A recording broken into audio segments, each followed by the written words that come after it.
하나님께서 오늘도 우리에게 힘주시고 꼭 품어야 할 하나님의 말씀으로 우리의 심령을 만족케 하는 이 수요 기도의 자리가 될 수 있기를 주님의 이름으로 축원합니다. 지난주에 우리는 이 서아프리카 시에라리온에서 선교하시는 이 처철호 선교사님의 선교 이야기를 들은 적이 있습니다. 여러분, 저는 우리 교회가 선교의 사명을 감당하는 교회가 될 수 있기를 바랍니다. 다음 세대들이 자라나는 교회 정도가 아니라 다음 세대가 살아나는 교회가 될 수 있기를 축원합니다.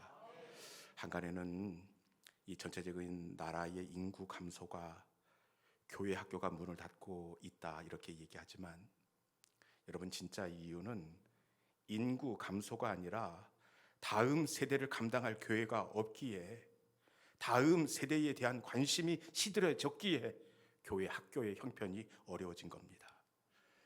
여러분, 우리 교회가 전주의 다음 세대를 감당하고, 우리 교회가 전주의 영성을 주도하고, 우리 교회가 전주의 영적인 파도를 일으키는 교회가 될 수 있기를 주님의 이름으로 축원합니다. 선한 일의 마음을 품으면 하나님은 감당할 수 있는 일꾼을 보내주십니다. 그릇이 준비되면 하나님은 여기에 담을 수 있는 영혼들을 우리 가운데로 보내주십니다. 영적인 파도를 일으키는 우리 교회가 될 수 있기를 주님의 이름으로 축원합니다.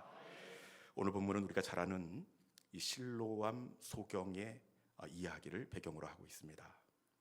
말씀은 이 사람을 날 때부터 맹인되었다 이렇게 소개하고 있습니다.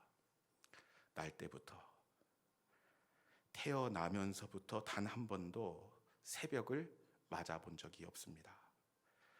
우리가 일찍이 불렀던 실로암이라는 복음성가가 이 사람의 이야기인데, 종이 울리고 닭이 울어도 내 눈에는 오직 밤이었어. 태어나서 단 한 번도 그 어두운 밤을 벗어난 적이 없었던 사람입니다. 여러분, 이 사람의 소원이 무엇이겠습니까? 말해 뭐 하겠습니까? 이 사람의 소원은 단 하루라도 좋으니 내 눈으로 세상을 볼 수 있는 것, 단 1분이라도 좋으니 우리 가족들의 얼굴을 내 눈으로 보는 것, 이것이 바로 이 사람의 간절한 소원이었을 것입니다. 여러분, 그런데 이 사람의 간절한 소원을 우리는 이미 이 땅에서 응답받고 살아가고 있다는 사실입니다. 이 사람이 간절히 소망하는 기적을 이미 우리는 이 일상에서 누리고 있습니다. 그런데 이것이 기적인지도 모르고 감사하지 못하고 당연하게 생각할 때가 너무나 많습니다. 여러분, 진짜 기적 중의 기적은 기적이 일어날 필요가 없는 우리의 평범한 일상이 진짜 기적 중의 기적이요, 가장 큰 감사 중의 감사가 되는 줄로 믿습니다. 우리의 일상은 당연한 것이 아니라 누군가의 간절한 소원이 흘러와 모인 은혜의 바다가 바로 우리가 누리는 일상입니다. 여러분, 우리의 일상은 너무나 잔잔해서 우리가 몰라 그렇지, 일상의 바다 가득히 누군가의 기적들이 흘러와 고인 곳, 이것이 바로 일상입니다. 제가 한번 여쭤보겠습니다. 못 보는 사람에게 기적이 뭡니까? 보는 것. 못 걷는 사람은 걷는 것, 못 듣는 사람은 듣는 것. 사랑하는 가족을 천국으로 보낸 사람은 꿈속에서라도 그 사람을 단 한 번만이라도 만지고 그 품에 안아보는 것, 그것이 기적입니다.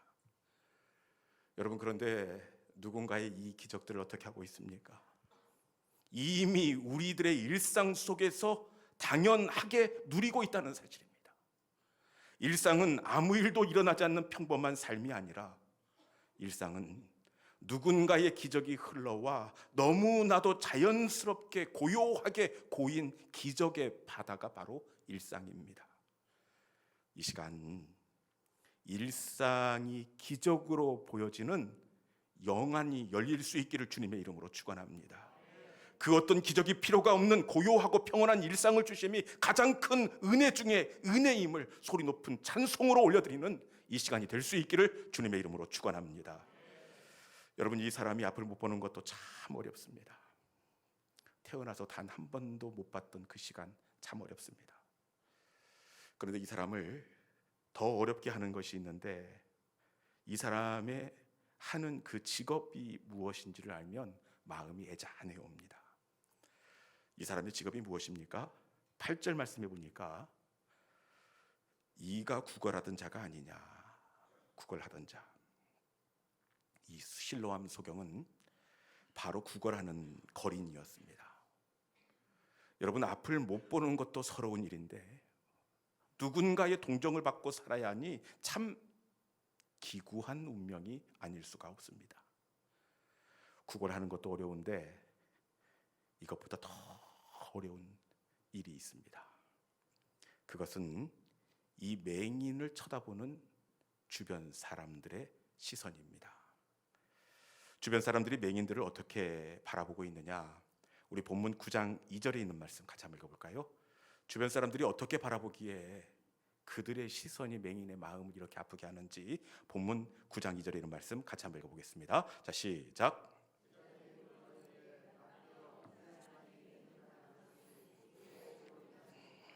자기니까 그의 부모니까. 아멘. 사람들이 맹인을 어떻게 지금 생각하고 있습니까? 이 사람이 맹인으로 난 것이 자기의 죄입니까? 아니면 부모의 죄입니까? 장애의 원인을 그 가정 또는 그 사람의 죄 때문이라 이렇게 제자들이 묻고 있습니다. 당시의 문화에서는 맹인이나 혹 다른 장애를 입고 태어난 것을 죄의 결과라 이렇게 치부했습니다. 여러분, 실로암 소경이 앞을 못 본 상태에서 깡통을 놓고 구걸을 하고 있었을 터인데 그 옆을 지나가는 사람들이 뭐라고 이야기했겠습니까? 정확히는 알 수 없지만 우리도 이러면 안 되는데 가끔 아이들 손잡고 가다가 이런 나쁜 이야기 했던 적이 있을 겁니다. 너 공부 열심히 해라. 공부 안 하면 저 아저씨처럼 된다. 여러분, 그 얘기했을 것입니다. 저들도 그랬을 것입니다. 너 착하게 살아야 한다. 죄 지으면 저 아저씨처럼 벌 받는다. 아마 지나가는 사람마다 의미 없이 툭툭 던지는 말이었을 터인데 소경은 지울 수 없는 상처를 받았을 것이 분명합니다. 여러분, 사람들은 이 맹인의 아픔을 죄의 결과라 이렇게 이야기합니다. 사람들은 이렇게 하지만 우리 예수님은 이 앞을 못 보는 안타까운 상황을 죄의 결과라 이렇게 이야기하지 않습니다. 사람들은 죄를 지어서 그런다 이렇게 이야기하지만 우리 예수님은 앞을 못 보는 이 상황을 무엇이라고 이야기하느냐? 우리 3절에 있는 말씀 같이 한번 읽어봅시다. 본문 3절입니다. 자, 시작. 예수께서 대답하시되 이 사람이나 그 부모의 죄로 인한 것이 아니라 그에게서 하나님이 하시는 일을 나타내고자 하심이라. 아멘. 여러분, 우리 주님은 소경의 아픔을 무엇이라고 말씀합니까? 우리 주님은 소경의 아픔을 죄라고 이야기하지 않고 저주라고 이야기하지 않습니다. 오히려 하나님이 하시는 일을 나타내고자 함이라. 상처를 하나님의 일하심이 나타나는 자리라 이렇게 말씀하고 있습니다. 세상 사람들은 이 맹인에게 던진 아픈 말과 같이 우리가 어려운 상황을 만나면 그 어려움을 저주라고 이야기하고 실패라고 이야기합니다. 그러면서 내 하나님이 어디 있느냐, 우리를 조롱하고 우리에게 지을 수 없는 말들을 쏟아놓습니다. 여러분, 그렇지만 우리 주님의 해석은 다릅니다. 우리의 실패와 연약함을 죄의 결과라 실패라고 이야기하지 않고 살아계신 하나님이 드러나는 자리라 우리에게도 동일하게 말씀하시는 주님의 음성이 되는 줄로 믿습니다. 우리 주님의 해석은 항상 그래요.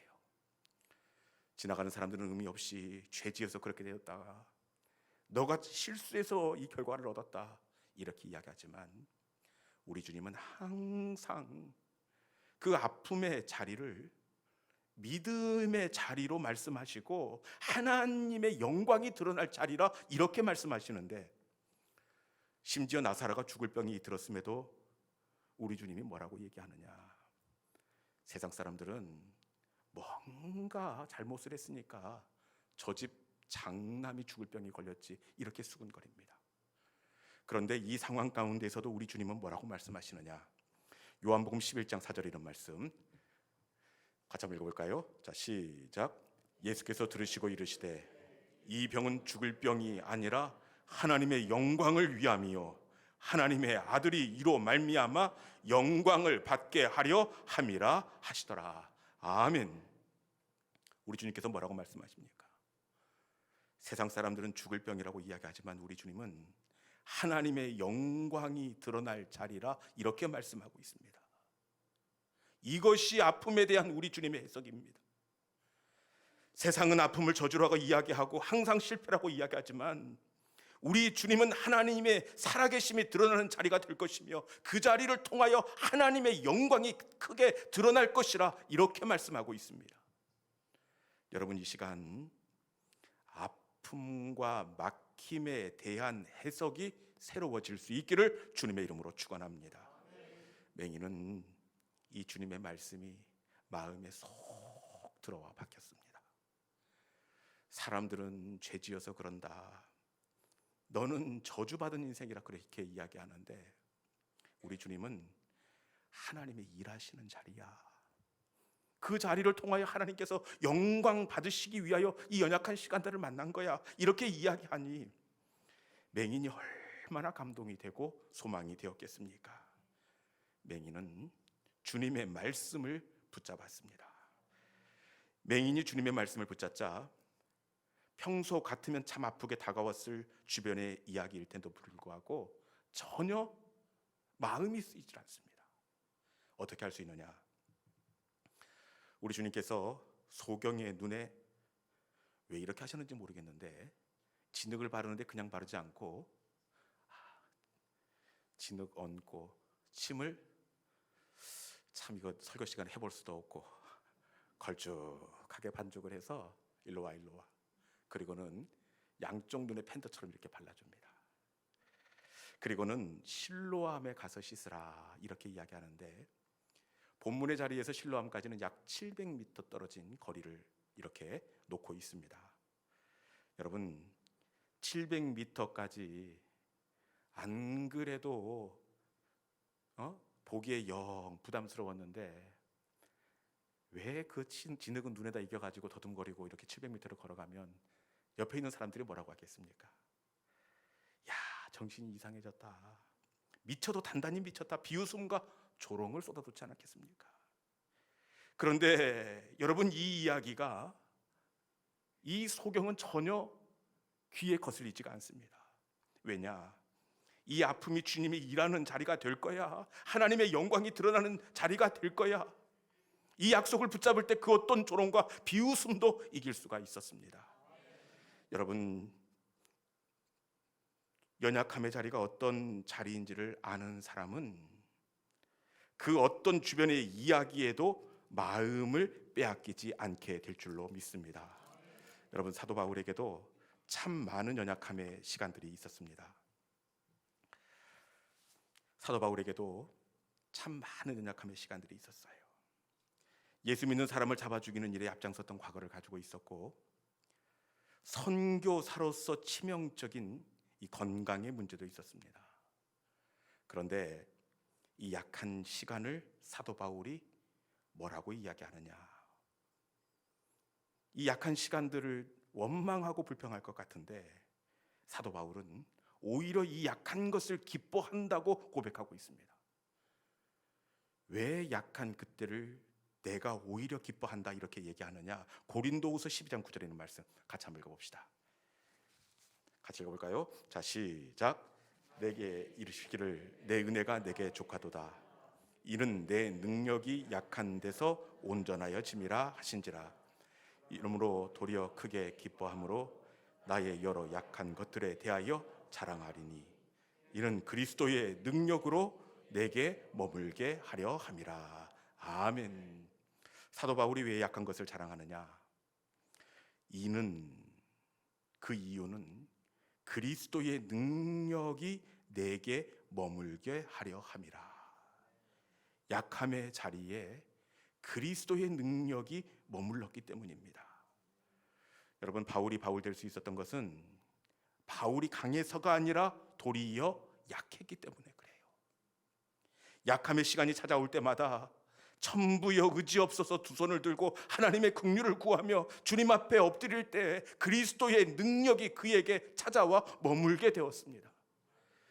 약한 자리에 흘러와 고이는 그리스도의 능력, 우리 주님의 일하심이 바울의 약함 속에 시작되었기에 바울은 그 은혜가 내게 족하도다, 약한 그때가 곧 강함이라 이렇게 선포하고 있습니다. 여러분, 약함은 약함이 아니라 하나님이 더 크게 드러나는 자리가 우리 인생의 약함의 자리입니다. 약함은 우리가 하나님께 항복하는 자리이고, 우리가 하나님을 나의 하나님으로 고백하는 자리가 되고, 하나님이 비로소 일하기 시작하는 자리가 바로 우리의 약함의 자리입니다. 여러분의 약함의 자리가 무엇입니까? 어떤 분들은 병원에서 어렵다고 이야기한 심각한 육체의 연약함이 그의 아픔의 자리일 수 있습니다. 여러분, 그런데 바로 그 자리가 하나님이 일하시는 자리이고, 바로 그곳이 하나님의 영광이 크게 드러나는 자리가 되는 줄로 믿습니다. 병원에서는 어려운 자리라고 이야기하지만 이 자리는 어려운 자리가 아니라 하나님이 일하시는 자리이십니다. 치료하는 하나님의 영광이 크게 드러나는 자리가 바로 이 연약함의 진짜 의미가 되는 줄로 믿습니다. 어떤 분에게는 이해할 수 없는 인생의 구보도는 시간이 아픔의 자리일 수 있습니다. 여러분, 그런데 이 시간은 어떤 시간이냐? 세상 사람들은 막힘과 실패의 시간이라고 이야기하지만 믿음의 사람에게 있어서 구보도는 그 시간은 하나님의 이끄심을 경험하는 자리가 바로 구보도는 자리입니다.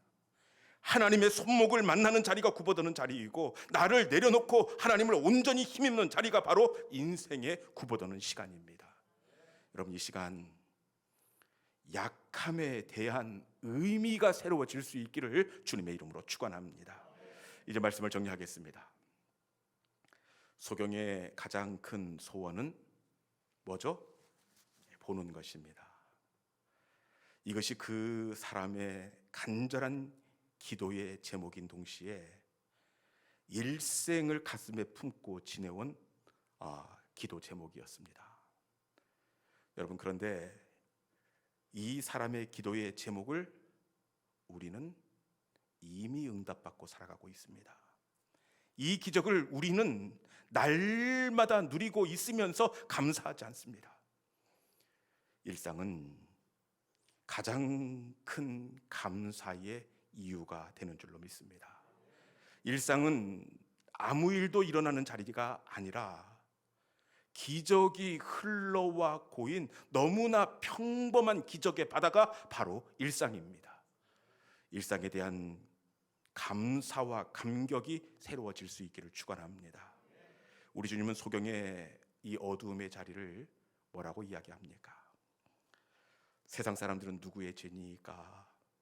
죄의 결과라고, 실수의 열매라고 이렇게 이야기하는데, 우리 주님은 소경의 어두움의 자리가 하나님의 일하시는 자리라 이렇게 말씀합니다. 여러분, 이 상처, 그 아픔과 어려움의 자리가 하나님의 영광이 더 크게 나는 자리가 될 것이다 이렇게 말씀합니다. 이 시간 우리 삶 가운데 내가 감당해야 할 그 아픔의 자리, 막힘의 자리, 이 자리에 대한 의미가 새롭게 해석될 수 있기를 주님의 이름으로 축원합니다. 아픔의 자리는 그리스도의 능력이 머무는 자리이고, 내가 정금같이 빚어지는 자리가 바로 우리가 만난 구보도는 시간의 진짜 의미입니다. 여러분, 이 자리를 통해 우리 주님은 우리를 단련하신 후에 반드시 저와 여러분을 정금같이 나오게 하실 줄로 믿습니다. 이 시간 우리의 막힘의 자리, 삶의 어려움의 자리가 하나님의 일하시는 자리, 하나님의 영광이 드러나는 자리가 되겠다 말씀하시는데, 이 말씀을 붙잡고 하나님의 일하심을 잠잠히 기다리는 우리 모든 믿음의 성도들이 될 수 있기를 주님의 이름으로 축원합니다. 이 시간에 주신 말씀을 기억하면서 나의 이 막힘의 자리, 어려움의 자리, 이 자리는 나를 정금같이 빚으시는 하나님이 일하시는 자리가 되신다, 이렇게 말씀하십니다. 여러분, 그를 단련한 후에 하나님의 영광과 찬송이 되게 하셨듯이 하나님은 내가 만난 인생의 이 어두움의 자리를 통하여 나를 단련하시고 하나님의 영광을 마침내는 선포하게 하십니다.